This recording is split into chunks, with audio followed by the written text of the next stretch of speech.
schedule to come here today. I'm Tang Yeonjin, a volunteer for the GIC talk. Before the talk begins, please make sure your cell phone have been turned off or switched to silent mode. Ladies and gentlemen, are you a follower of any particular religion? Personally speaking, I don't subscribe to a specific religion and just believe in myself when I encounter some difficulties in my life. However, regardless of my beliefs, I and my family sometimes visit a temple to find a release for ourselves in a comfortable atmosphere and to take in its beautiful natural surroundings. I don't know how they can help me feel at ease and relieve my stress, but for me, a temple is a kind of good place in my memory. Today's topic is about Nepal, the place where Buddha was born.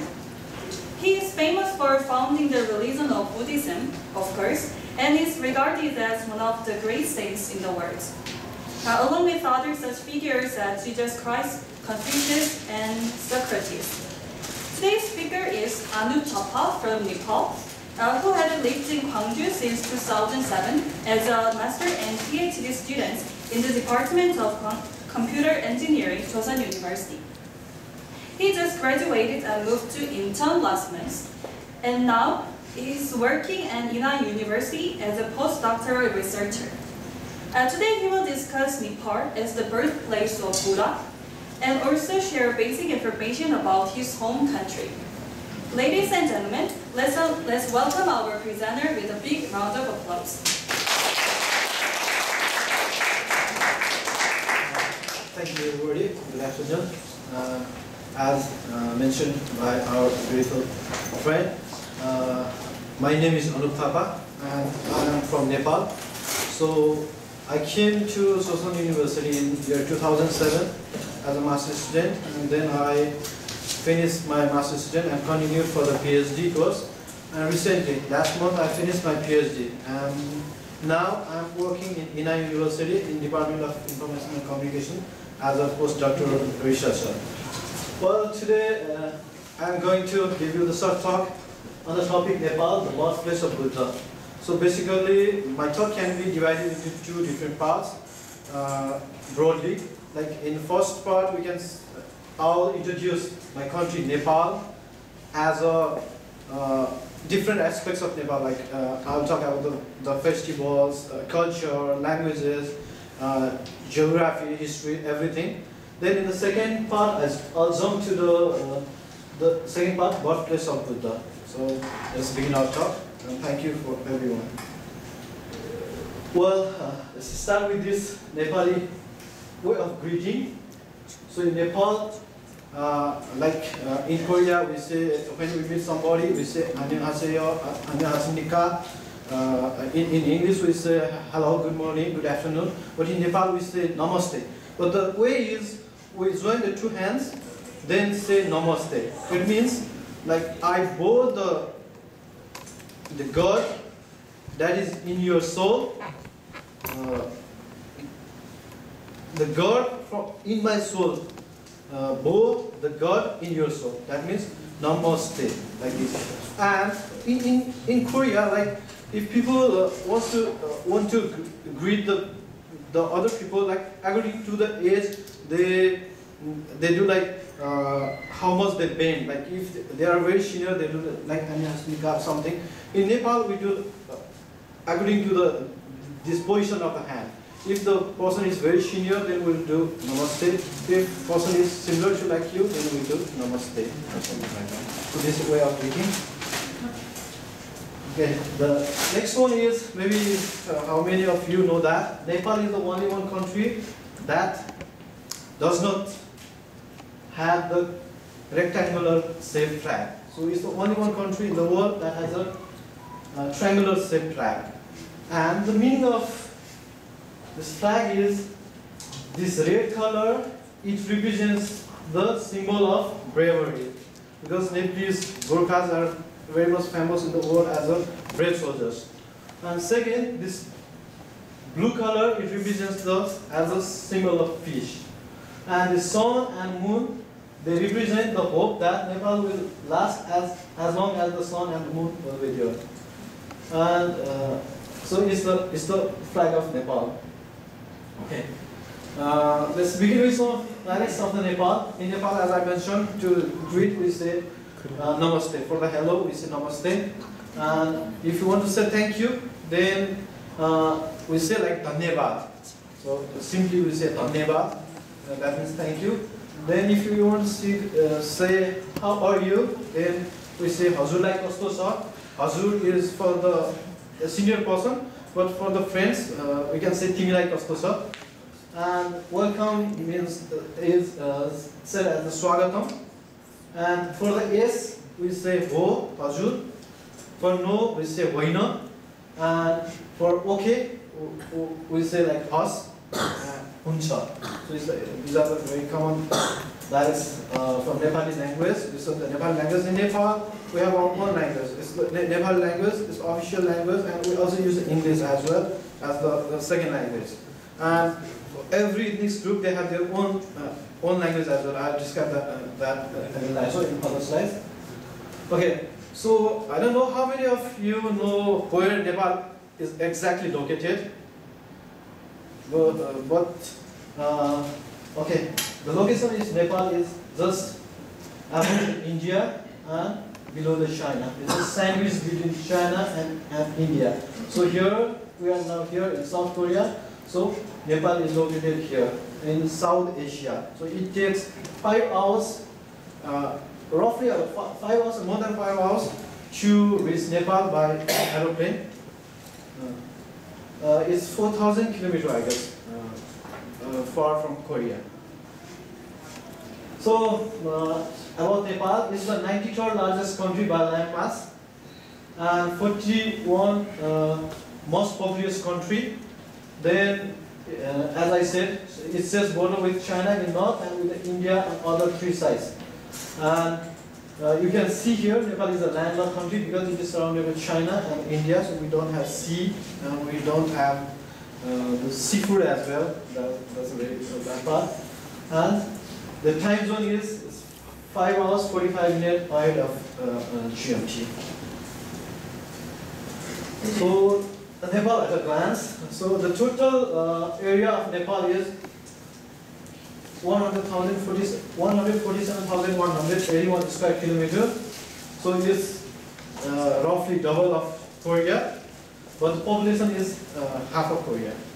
And the capital is Kathmandu, and our official language is Nepali and English.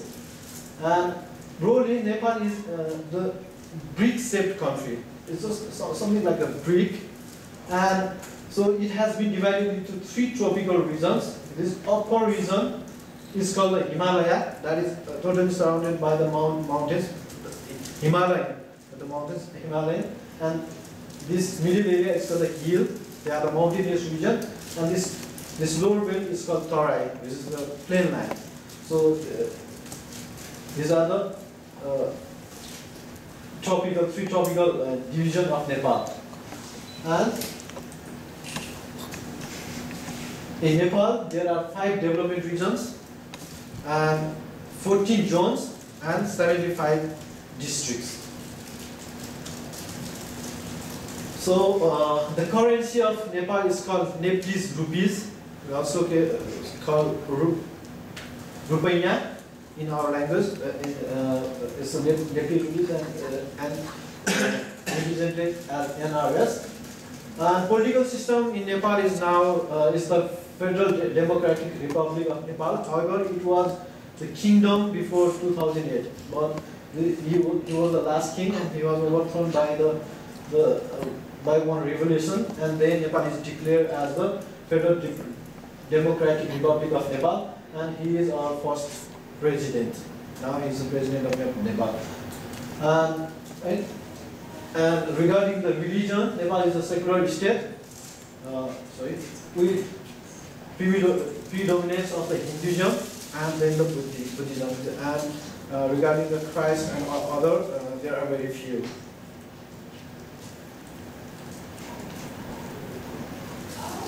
These are the national signs of Nepal. So in Nepal, the national animal is cow. So you know that most of the Nepalese they do not eat beef. So we worship, since it is the national animal, and we worship cow as a god, symbol of God. That's why Nepalese people, they do not eat beef. And our national bird is dove. The scientific name is Lophosaurus. Is that bird. And our national weapon is the kukuri. This is the national weapon. And the national flower is rhododendron, which we call guras in our language. This is the national flower. Then national color is crimson. That is not exactly the red, but something like but with the red color. And national festival is called Dasai. We have lots of festivals in Nepal. So people say that there are 365, more than 365 festivals in our country in a year. Every day we have some festival. However, the main festival is called Dasai. So in Dasai, like we worship the goddess Durga, and we celebrate this festival for the 15 days, for the 2 weeks. However, the 1 week is celebrated as the main festival. So at that time, it's just like a Thanksgiving day. But in this festival, we go to the house of seniors to meet the seniors, and they give us the blessings with putting the tika on our forehead. We call this process having tika. So this is the main festival. Well, let's talk about some facts of Nepal. In Nepal, there are basically roughly 4 seasons. Although we say there are 6 seasons: rainy seasons and another season. But roughly the seasons, there are 4 seasons: spring, summer, autumn, and winter. From just like that of Korea. And in Nepal, the known languages number there are 93 languages still spoken in Nepal. It is spoken by the different ethnic groups. But Nepali language is the common language, it's the national language. The culture is rich cultural diversity. There are more than 100 ethnic groups. And there are more than 30 main festivals in a year. And the major festivals are Dasai, Deepavali. We call Deepavali is the festival of light, and it's the festival between sister and brothers as well. We have a special festival for that. And there is festival for different sects as well. For the Tees is basically dedicated for the girls, only the married girls and the teenage girls. They celebrate this festival called Tees. They gather together, make the food, eat together, sing, dance, something like that. So this is the photograph of that festival, like that. Every married girls, they gather together, sing, dance. So these are these festivals. Other festivals are Holi. Holi festival is on the next Tuesday. So in this festival, we play with the color. So we put the color in. We play the color with friends, and from this day we declare the summer has arrived, spring has arrived. So we welcome the spring with playing with colors, because the spring is the colorful season. So these are the major festivals. So as I said, Kathmandu is the capital of Nepal, but Kathmandu is also known as the city of temples. There are many temples. Temples like that. It represents the temple of many goddesses. Like in Nepal, not in Nepal, in Hindu religion, like there are numerous gods, numerous deities. So each of these temples belongs to the different gods. Like every temple there, we have the statue of different god, and people who have the belief on that god particularly go to that particular temple. Kathmandu is also known as the city of God and city of temple. So this is another interesting thing. Like Nepal is a country with a living goddess. Like in Nepal, we worship a girl, a very fine girl who is from the Newar community, and we say her the Kumari. and she's the living goddess. So people go every day in the temple where she lives, and then worship and pray and treat her as a god. And she's a young girl from the Nepal community. The Nepal community is one particular ethnic group. The majority is in the capital city. So the young girl from Nepal community inside the Kathmandu Valley are worshipped as a god. And girls should be from 4 to 7 years old. And the selection of the living goddess is highly elaborate, and there is some rituals. And the custom of worshipping the god as the source of the supreme power is an old Hindu Buddhist tradition. So it still remains, and it is still practiced in Nepal. So about the nature, in Nepal there are 2% of the flowering plants in the world, and 8% of the world's population of the birds, more than 848 species. So many people, they also visit Nepal. Many tourists, they visit Nepal for the bird watching. And 4% of mammals on the earth. 11 of the world's 15 families of the butterflies. More than 500 species of butterflies we can find in Nepal. And 600 indigenous plant families. 319 species of exotic orchid. And the bird called Kare Vakul is what can be find only in Nepal. So, and 35% of the land is covered by the forest, and 20% of the land is protected as a national park.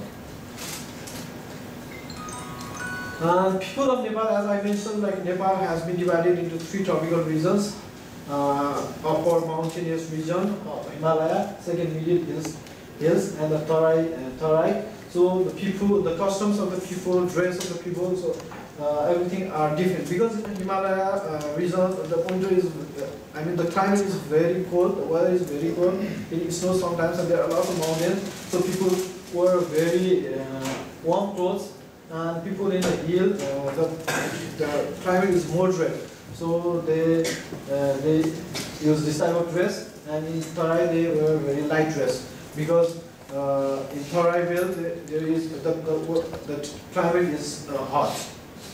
So these are the customs of the people from Tarai, Middle, and the Himalayas. However, the dress that I am wearing now is our national dress. It's called the Daura Surwal, and it's the national dress. So most of the government officials in the higher post, they always wear this type of dress. And in the special functions, we use this type of dress. And this is called the topi. It represents the Himalaya, because most of you know that Nepal, in Nepal, the world's highest peak, Mount Everest, is in Nepal. So it represents the Himalaya mountain, and this is our national dress. Okay, the culture, as I mentioned, there are 101 ethnic groups. More than 93 languages are spoken. And in Nepal, there are more than 3,000 of temples. These are the big temples, not the small temples. In every home, there is a temple. Like every home, they separate one room or a small place, and treat that place as a temple. So in every home, you can find a temple. However, there are more than 3,000 big temples in Nepal. And 1,200 monasteries and lamasteries for the Buddhist temple, that are Buddhist temple, and these 3,000 are the Hindu temples, and more festival days in the year, as I mentioned, and festival of each group, ethics and sex, as I mentioned, and 7 cultural or heritage sites in Nepal. In Nepali culture, the system of marriage are particularly interesting. Like in Nepal, still we practice the arranged marriage. Maybe most of you know that arranged marriage. In arranged marriage, like the parents, they find the bride and groom. The parents, they talk beforehand, and if they agree, then they introduce the boy and girl, and then only they decide whether they will marry or not. So this type of practice still we practice this type of marriage custom. However, recently the love marriage is also common, but basically arranged marriage is still preferred. In my case, even my family they want me to have an arranged marriage or something like that. So this is the custom of the arranged marriage. And another culture is in Nepal, especially in the newer community, as I said, the girls when they are very teenagers, they marry with this fruit. It's called the bell fruit. So they marry with the fruit, and they also marry with the sun. Like they marry 3 times in their life. So the belief is that this bell fruit it never gets rotten, it never decays. So they believe that if they marry with this fruit, then even though after their marriage, if their husband died, even at that time they don't become the widow. They remain the married girl. So they remain always as a married, not the widow. So this is the custom. And again, they also marry with the son. Because son never dies, that's why they also marry with the son. So should be not to become a widow. So this is the interesting culture. There are some customs, like as I said, cow is treated as a national animal, as a god, as a mother. However, cow dung is considered as a pure for cleaning purposes. So if we have some function in our home, we use the cow dung to make that place pure, like for the cleaning purpose. And during the menstruation cycle of the woman, they are considered impure and hence are kept looked on until 4th day. So they are given the rest and they are not allowed to enter into the kitchen and to do the household works. They are considered as impure, and all the household things are done by the male or other female partners, and they are given a rest. And another custom is men usually go for work and women are the homemakers. And most people are avoided by the caste system because it still remains in our country. However, our constitution and our practice nowadays, we have declared there is no caste system exists. However, in practice, there remains the caste system. Basically, people are categorized into 4 different castes: Brahmin, Kshatriya, Shudra, and Vaishya. And Brahmin, they always consider themselves as a higher class. Then comes the Kshatriya, and then Shudra and Vaishya. And Shudra and Vaishya, they are considered as a low class, like the like the cleaning, the work like cleaning and all the things they are given to those class. And Brahmins, they are the most educated person, and they are given more facility for the education or something like that. So still there remains the caste system in practice, and people in the lower caste, they are, every day they fight to eradicate that type of system. And another thing is in Nepal we worship this dog, even the dog as a symbol of God, but only one day. Cow is worshipped every day, but dog once in a year in a special day, which we worship the dog. And we also worship crow. Crow is also taken as a symbol of God, and ox as well, because we consider the crow as the messenger, and dog as the guard, and ox as the helper in farming. That's why we worship those animals as well. So the next thing is Nepali food. The food habits are different depending on the region. Like in Himalayan region, people eat different type of food. In middle region, people have different type of food, and every group they have a different type of food. However, the common food in Nepal is this we call dal bhat, tarkari and asar. That is rice. Dal means lentil soup. It's a soup. Bhat means rice. Tarkari means vegetables. Vegetables, and asar means pickle. So this is the common food in every culture. So everyday food is the dal bhat, tarkari, asar. And the easy food, snack, east of Momo, Mandu, it's the dumpling. So everywhere, if you go in the daytime, like we can get, we take this Mandu. This is very famous. Like in Nepal, people they take lunch early in the morning, like around 9 or 10 people who wants to go to the office or school or colleges, they take the lunch early in the morning at 9 or 10. And in the breakfast only they take a very light breakfast, then they take a food that we call is lunch at 9 or 10. Then in the afternoon around 1 or 2 o'clock we take another set of food which we call a tiffin. And at that time, most of the people they take this mandu. And another very famous Nepali food is this Newari food. Like maybe, I don't know how many of you know about the beaten rice. So it's a rice, but beaten and dried. So this type of food is also very common, and we take it as a tiffin. And it's called a Newari food.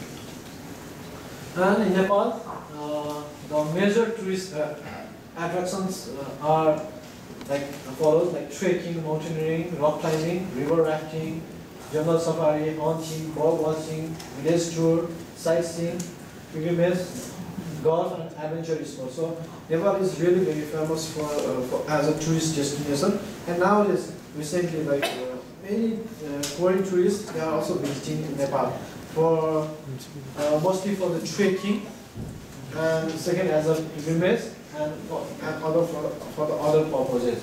But I think Korea is becoming second country to send the tourists to Nepal. So many people visit Nepal, and many people are from the Europe, America, and other continents also they visit Nepal. There are lots of things to do, like I mentioned. So the Nepal is mostly known as land of great Gurkhas and land of Himalayas, because 8 out of 10 World Heritage peaks are in Nepal, including the world's highest peak, Mount Everest. So even in Korea, like people they ask us, have you been to the Himalaya or something? Because Nepal is really famous for its Himalaya. And another thing is Nepal is also known as the birthplace of Lord Buddha. But I don't know how many of you know about this fact or not. But most of the people, they have a misconception that Buddha was born in India or some other place.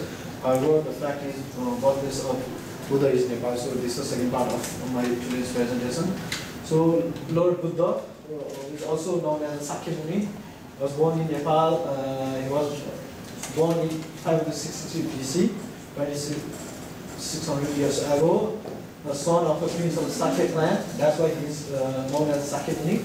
You know, a small kingdom in foothills of the Himalayas, today Nepal. And his first name was Siddhartha, and his family name was Gautam. So Buddha is also sometimes called as Siddhartha Gautam because of his name. And so, however, there are some rumors and facts, as I mentioned, like people, many people today they don't know what the exact location of birthplace of Buddha. Like there is some rumor that Buddha was born in India and other countries, and most of the time people say Buddha was born in India, but that is a rumor. The fact is Buddha was born in Nepal, today's Nepal. So it is true that Buddha was enlightened in India, in the place named Gaya, that lies in India. However, he was born in Nepal, the place named Lumbini. So that place is only 70 kilometers far from India-Nepal border. Because of, maybe because of that reason also, people think like Buddha was born in India. So some Indian press and some communities sometimes claim that Buddha was born in Orissa state of India, but that Orissa is very far from Nepal-India border. And recently, there is another rumor, and our country is depending on that as well. We know that some Indian agencies are making fake Lumbini. As I said, Buddha was born in Nepal. They are making a fake Lumbini just nearby the Nepal-India border, so that they can claim that Lumbini is safe between India and Nepal. But it's a rumor. in which the government and other people are fighting against this, and we are thinking like because of for the tourism this is going to happen. But the fact is there are lots of evidences available in Lumbini that shows Buddha was born in Nepal, and most of the world also believes on that, and that is based on the evidence, like historical evidence and the modern archaeological studies as well. Like the main important evidence is the Ashoka pillar, and UNESCO, like the UNESCO World Heritage Site has acknowledged it, and Lumbini Development Project has been launched where the stupas have been made from the more than 20 countries, including Korea as well. So the main evidence is the Ashoka pillar. Like the Ashoka is one of the emperor at that time, so he had left this type of pillar all over India and Indian subcontinent. And once he visited to Lumbini, the birthplace of Buddha, and there he raised this pillar, and there has been written, it is said that there has been written clearly, he visited that place, and he found that place as the birthplace of Buddha, and he raised that pillar. And then he again became the Buddhist. He was Hindu in beginning, but after visiting the Lumbini, he becomes Buddhist. So these are the evidence. This stamp I have got from the UNESCO website, and this is that Ashoka pillar. This is the present day form, but it was when this is the picture of the time when it was found in Lumbini. So this is the Ashoka pillar.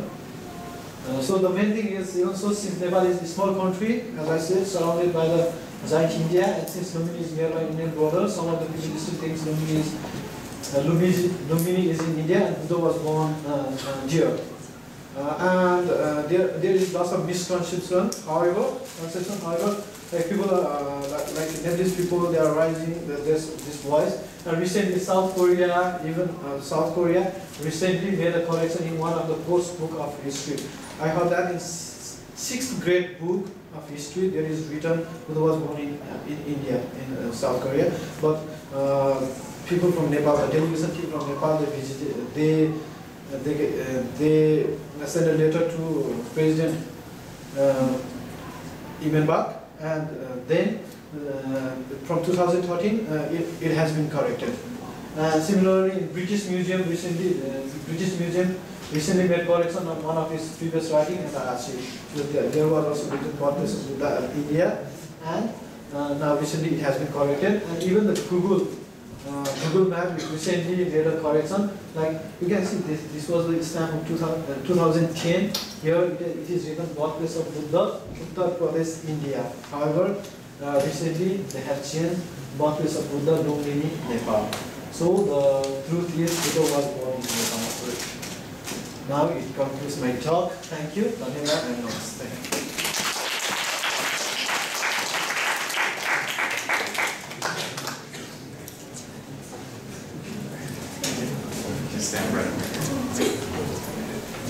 Now we're going to begin the question and answer portion of the talk. If you did not receive a piece of paper when you came in, you can raise your hand and one of our volunteers will give you a piece of paper for you to write your question on. Before we begin, I'd like to ask you to please refrain from raising your hand. We prefer that you submit your questions in a written format. Okay, so with that out of the way, we'll start with just a question or two about yourself. Yeah. You just finished your studies, correct? Yeah. And you got a job where? Can you explain that a little again? Now I'm working in Inha University in Incheon. Okay. Incheon. Okay. Why did you choose to study in Korea and in Gwangju?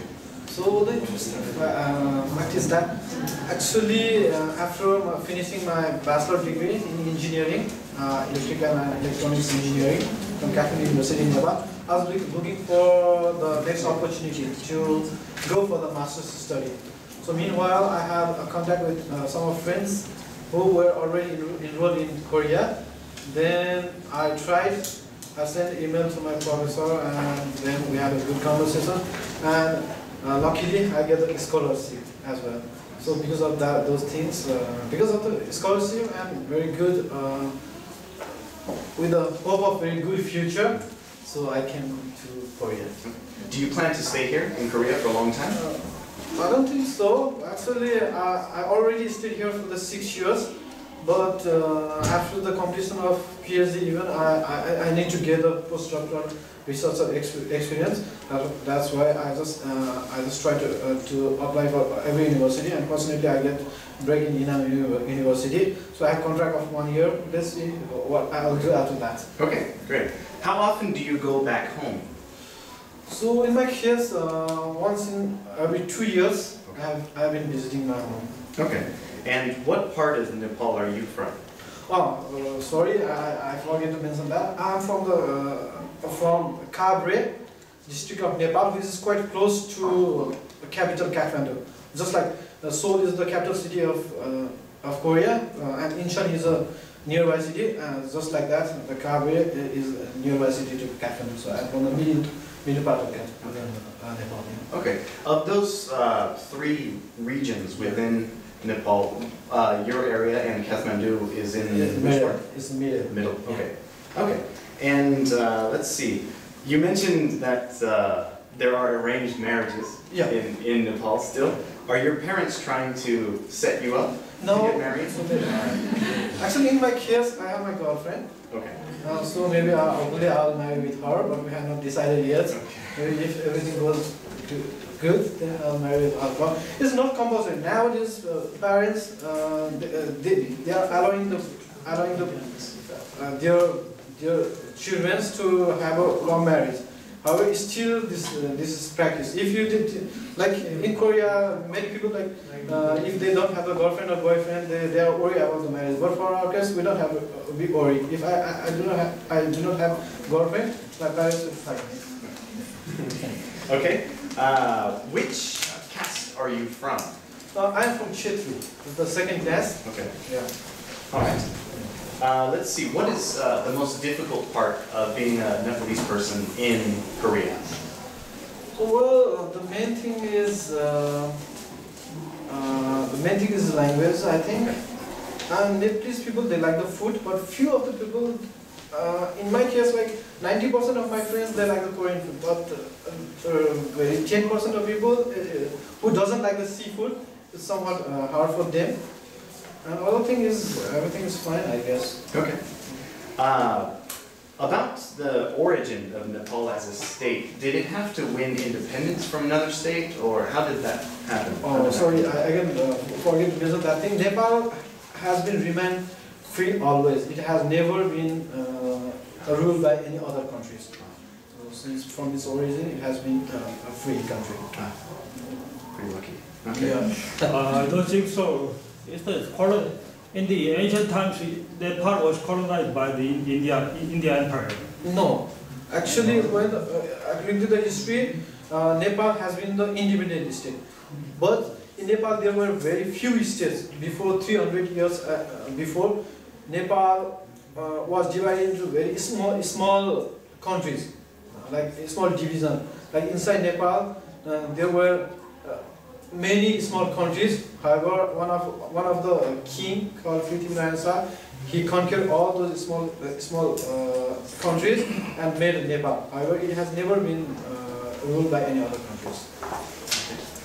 Nepal has a pretty unique shape when you look at it on a map. Yeah. How did it get that shape? It's very hard to answer that question. Actually, Nepal has not this shape before 200 years back before. It has a wing in the Indian side, in the north side. However, Nepal and Nepal at that time it has war with India, and at that time British were ruling the India. And at that time Nepal lost some of its land and came into this state. Okay. We have quite a few questions about the living goddess. Yeah. Everyone wants to know what happens to her after she reaches puberty. Actually, Actually, like, according to the rules, she is not allowed to marry. She remains as a god and caretaker of the other god. But recently there was some changes. Like one of the girls, I heard that she married, and these girls are even not allowed to go abroad as to remain always in that temple. But it's changing. But according to the rule, she's not allowed to get married. How many are there?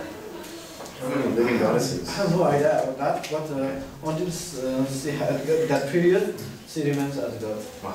Okay. Do most people in Nepal agree with the caste system?